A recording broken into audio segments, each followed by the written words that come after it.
Good evening, ladies and gentlemen. The Hurricane Watchman is here with a tropical weather update for today, the 14th day of March, 2024. We're talking about a double threat of a tropical cyclone threat heading into Australia in the next couple of weeks. So first off, we got this system right here, 18S. As you can see here in the southern Indian Ocean, we are seeing a lot of deep convection. Still quite a bit of wind here, pushing a lot of the convection away from the center of circulation, but we have seen a huge increase in convection. We do expect this to start to rapidly intensify here in the next 36 to 48 hours. And as that happens, we will see it will be rapidly organizing and rapidly intensifying. We do expect this to reach tropical cyclone intensity of up to 75 miles an hour. And as we reach that, we do expect it to possibly intensify even more, possibly to major cyclonic strength. We continue to watch this as the models do continue to change and update, and that this storm could possibly be posing a direct impact to the northwest coast of Australia. So given what we got right here, I do want to look at a little bit of the modeling and talk a little bit about what we have going on here.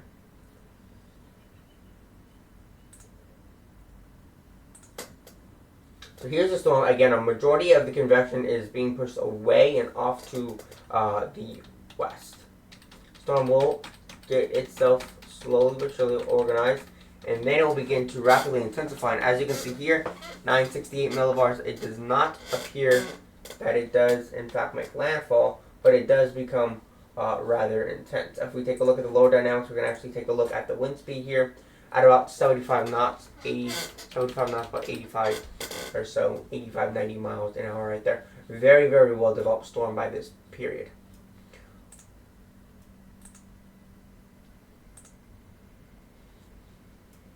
Others show it taking a much longer time, intensifying, getting closer. But again, none of them really showing it actually, fortunately, making a direct landfall there in Australia. You can see a lot of them now showing it doesn't even really get close to Australia, but we are still talking about the possibility that we could again still see rip currents and some big swells towards the Australian coastline, the western coast of Australia. And again, as I'm going to be mentioning shortly, we are dealing with potentially another system there in northern Australia, there in the Gulf, that could be producing quite a bit of storm surge. That's going to be the main threat, main system that's going to be impacting. That could be certainly producing a lot of thunderstorms, heavy wind, strong winds, flooding for sure. But right now, that's kind of what we're seeing with that other system, the main system, the first system, 18S.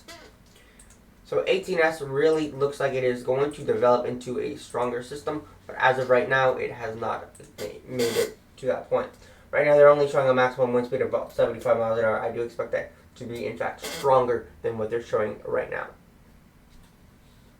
So that's the track. These towns are still in the cone of uncertainty. The possibility of a landfall is still possible, just not likely. Alright, I'm going to go to the Joint Typhoon Warning Center.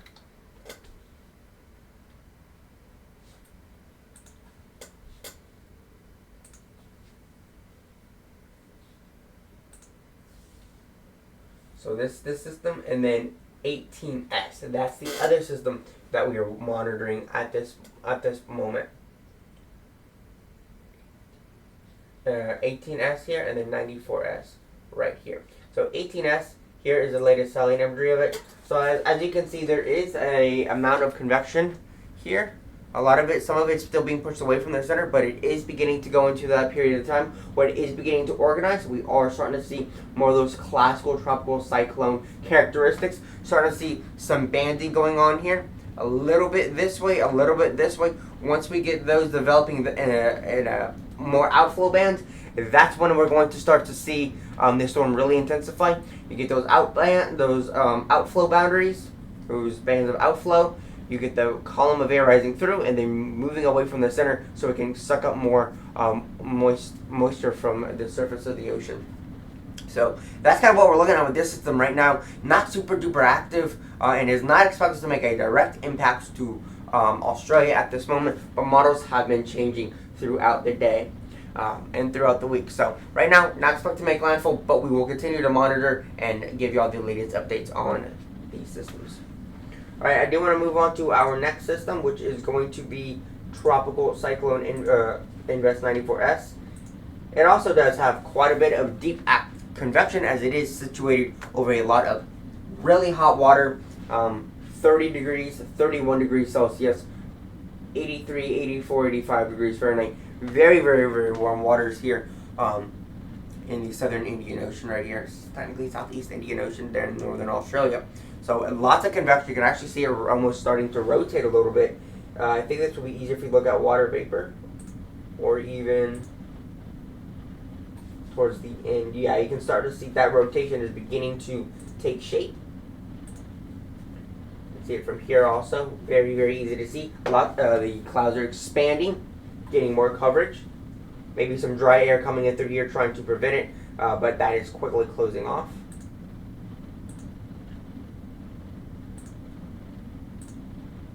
So as you really can see here, towards the last, I'm actually going to go to Zoom Earth. That's going to make things be a little bit easier to look at here with the silent order here.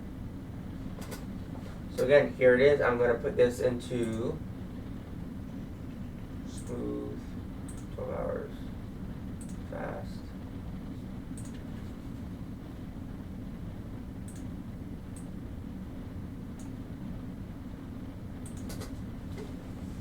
So again, you can see deep convection really developing over this entire area.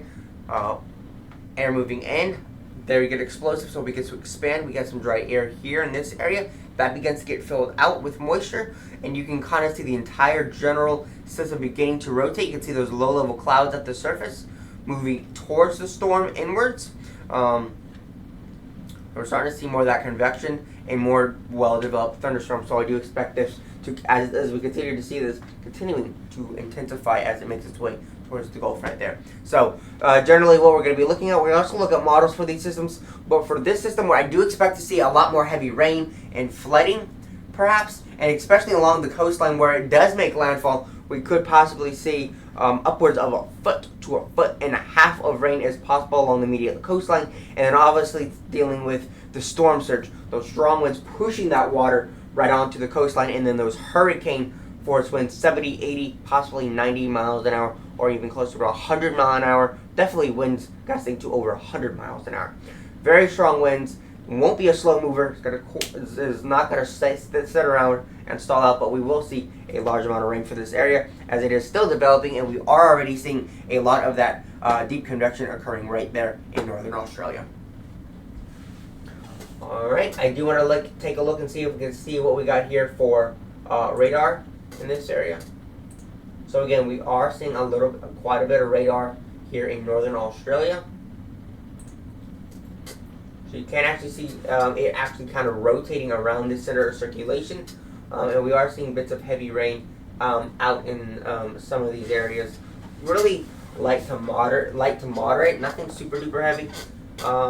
But that's kind of what we're seeing in that area for this storm. For that area for this storm. Now this is going to certainly intensify, and we could see a big impacts for the system for sure in that area of northern Australia. GFS, radar.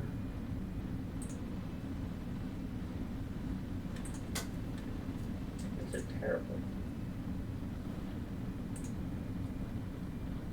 I don't think I can do MMRS here. Yeah, no, that's not going to work. Maybe you wanted to do single site radars, but these radar sites cover such a tiny area. It's basically worthless. And this has been offline for over 30 minutes. Yeah, look at this. May of 2023. This has been almost a year. It hasn't been working. We've got this system here. Got this radar site.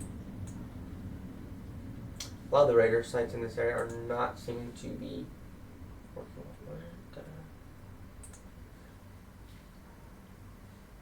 Alright, so I do want to take a look at and see what we got.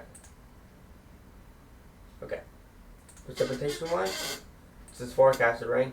So we do expect there to be lots of heavy rain for this system. And then tomorrow, again, when it does make landfall, we could be seeing lots of heavy rain. And again, this is specifically right along the immediate coastline. Tomorrow evening, does look like we could be seeing very heavy rain. 1.5, closing on to 1.5, 2 inches of rain. As you can see, it does make a landfall. Again, we are seeing lots of heavy rain in this area. I do want to take a look at how strong we could be seeing with winds here. Now again, this does appear to be GFS mix is what I was looking at before. And it's just showing, again, a relatively 67, 70 mile an hour weaker tropical storm. But I do think if we are dealing with, if they are saying, oh, if we are going to have, 960, 970 millibars, it's going to be stronger than just 65 miles an hour. Unfortunately, the air pressure and the wind speeds just don't match up. They just don't make any sense. If we go completely turn this off, we go to satellite, and then we turn on the wind animation. You can kind of see, just how strong the winds are. Just based on what we're seeing right here, you can already see there. This is where the closed low is at. It does look like the closed low is currently already moved over the water right here, and so we are starting to see those winds peak, getting up there. These right here are showing winds closing in on 40 to 45 miles an hour. Those are most likely wind gusts that we're seeing, and winds are probably 30 to 35 miles an hour. But it does look like the storm is beginning to develop, and we are seeing a significant organization occurring right now as we speak. And I do want to go over and take a look at some of the models for the Australian area.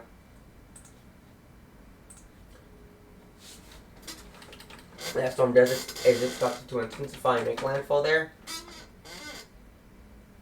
And we could be dealing with another system that makes landfall not as strong, probably a weak 40-50 mile an hour tropical system. Does produce some heavy rain, but continues moving and rapidly dissipates as it moves inland over the dry terrain of northern Australia.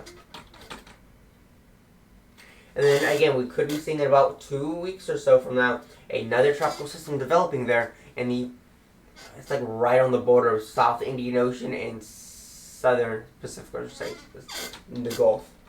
So that is another system that we're going to be watching.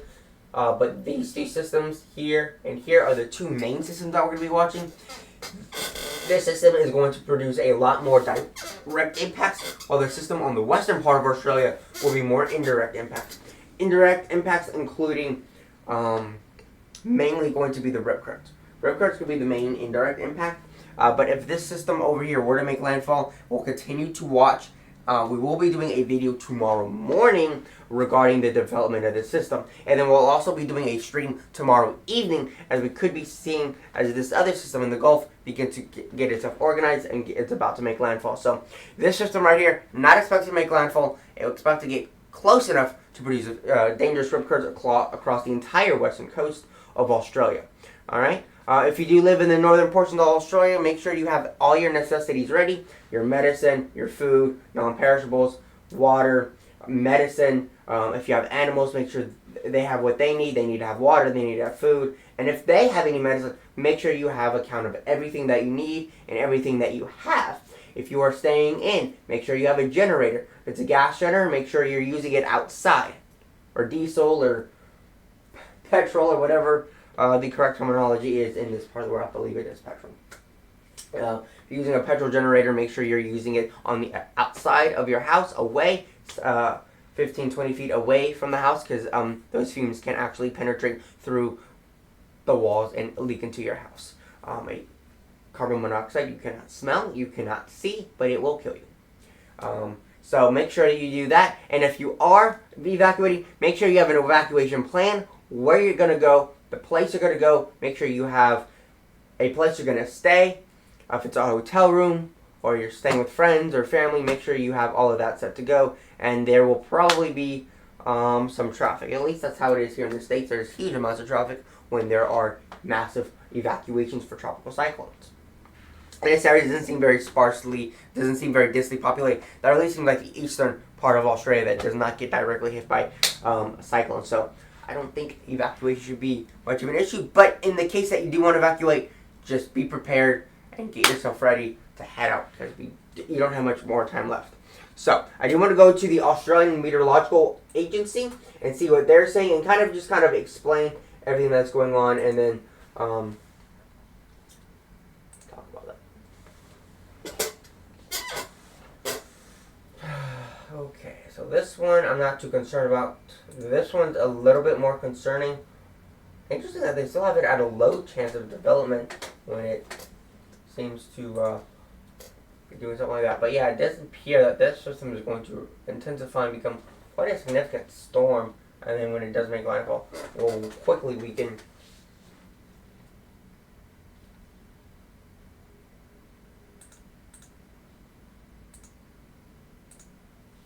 So again, this is a 15% chance. Here is the track map.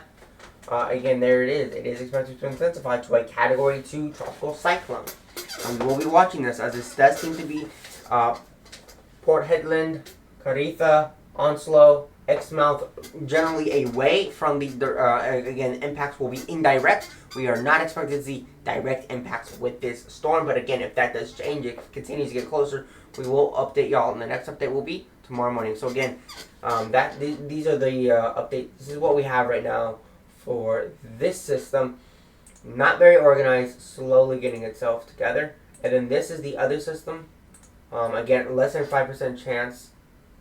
Cyclone strength Friday, March 15th at 11 a.m.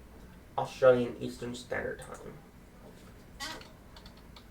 And again, the Joint Typhoon Warning Center is giving it a moderate chance. So again, we will be watching these. Guys, take care out there. Stay safe.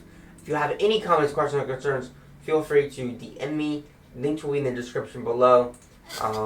Chats, or go in the comment section, comment any questions, and I will be answering them. This is the latest update. This is the Hurricane Watch Team, your source for cyclone information. As always, everyone, take care out there. Stay safe. And as always, peace out.